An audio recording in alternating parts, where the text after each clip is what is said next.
Hello बच्चों, चलिए प्रश्न को पढ़ते हैं। प्रश्न हमारा, बोरॉन एवं सिलिकॉन के मध्य विकर्ण संबंध को प्रदर्शित करने वाले 5 बिंदु लिखिए। तो चलिए बच्चों, देखते हैं मुख्य अवधारणा। मुख्य अवधारणा बच्चों, ये क्या कह रहा है प्रश्न? बोरोन और सिलिकॉन के मध्य बच्चों कौन सा संबंध है? विकर्ण संबंध। तो उनके मध्य विकर्ण संबंध है बच्चों। विकर्ण संबंध को प्रदर्शित करने वाले 5 बिंदु लिखने। कौन से ऐसे 5 बिंदु जो उनके मध्य विकर्ण संबंध को स्थापित कर रहे हैं? देखिए बच्चों, होता क्या है कि वर्ग 13 और वर्ग 14 वर्ग 13 का पहला तत्व कौन सा है बच्चों? बोरॉन। और वर्ग 14 का दूसरा तत्व कौन सा है बच्चों? सिलिकॉन। तो इनके मध्य होता है क्या है बच्चों?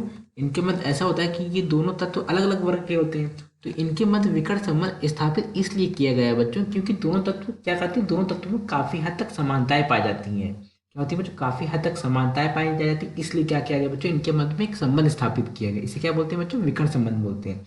अब बच्चों, इनके मध्य में समानताएं हैं, तो कौन कौन सी समानताएं हमें क्या करनी है? यहाँ पे 5 बिंदु लिखने हैं। चलिए बच्चों, पहला बिंदु देखते हैं। पहला बिंदु क्या है हमारा?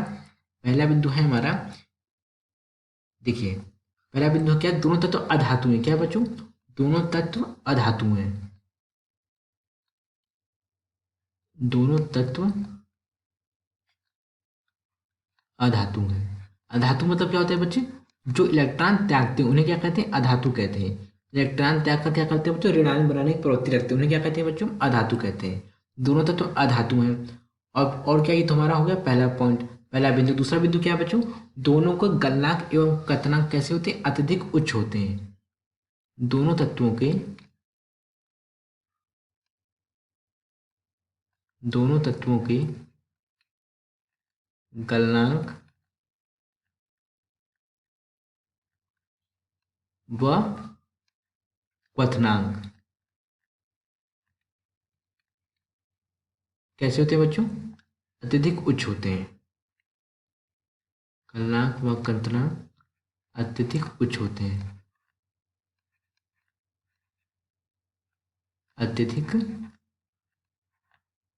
उच्च होते हैं। ये हो गया हमारा बच्चों दूसरा बिंदु। तीसरा बिंदु देखते हैं। तीसरा बिंदु क्या है बच्चों? दोनों तत्व धनायनों का निर्माण नहीं करते। क्या करते हैं बच्चों? दोनों तत्व धन आयनों का निर्माण नहीं करते।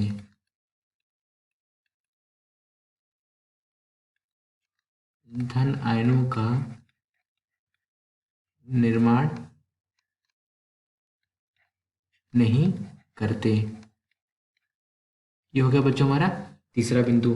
चौथा बिंदु देखते हैं बच्चों। चौथा बिंदु क्या है बच्चों? दोनों तत्व क्या होते हैं बच्चों? दोनों तत्व अधातु होते हैं। जब अधातु होंगे क्या होंगे बच्चों?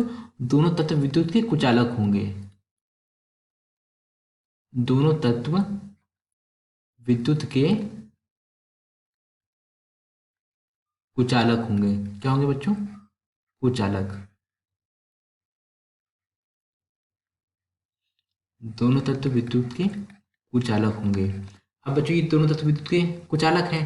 ये तो हो गया हमारा चौथा बिंदु। पांचवा बिंदु देखते हैं बच्चों। पांचवा बिंदु क्या है बच्चों? दोनों तत्व के अक्रिस्टलीय रूप पाए जाते हैं। दोनों तत्व के क्रिस्टलीय और अक्रिस्टलीय दोनों रूप पाए जाते हैं। तो यहाँ लिख सकते हैं बच्चों, दोनों तत्वों के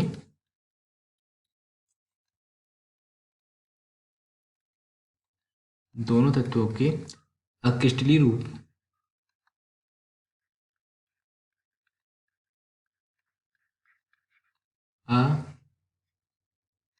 अक्रिस्टलीय रूपों की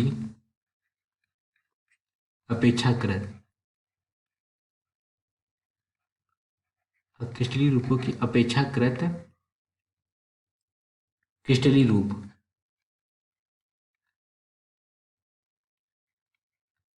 क्रिस्टलीय रूप कैसे होते हैं बच्चों? कठोर होते हैं। क्रिस्टलीय रूप कैसे होते हैं? कठोर होते हैं। यहाँ पे देखिए बच्चों, यहाँ पे मैंने क्या बताया? देखिए, यहाँ पे बताया कि इनके क्या होते हैं बच्चों? दोनों तत्वों के अक्रिस्टलीय रूप भी होते हैं और क्रिस्टलीय रूप भी होते हैं। लेकिन इनमें से क्या होता है बच्चों, जो क्रिस्टलीय होता है दोनों तत्वों के, वो कैसे होते हैं बच्चों, कठोर होते हैं। क्या होते हैं बच्चों, कठोर होते हैं। अगर आपको बच्चों यहाँ पर छठवां पॉइंट में छठवां बिंदु दिखा दूं तो क्या होंगे बच्चों, दोनों तत्व सहसंयोजक हाइड्राइडों का निर्माण करते हैं। इसको बच्चों लिख लेते हैं, अगर एक लाइन रहेगा तो लिख लेते हैं, क्या लिखना है बच्चों, दोनों तत्व, बच्चों दोनों तत्व सहसंयोजक, सह संयोजक हाइड्राइडों का निर्माण करते हैं, हाइड्राइडों का निर्माण करते हैं।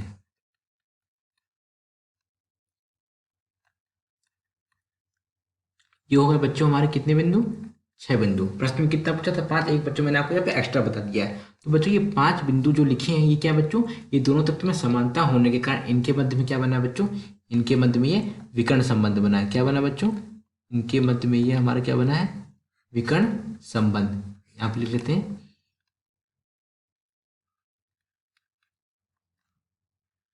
विकर्ण संबंध। आशा करते हैं आपको समझ आया होगा। धन्यवाद।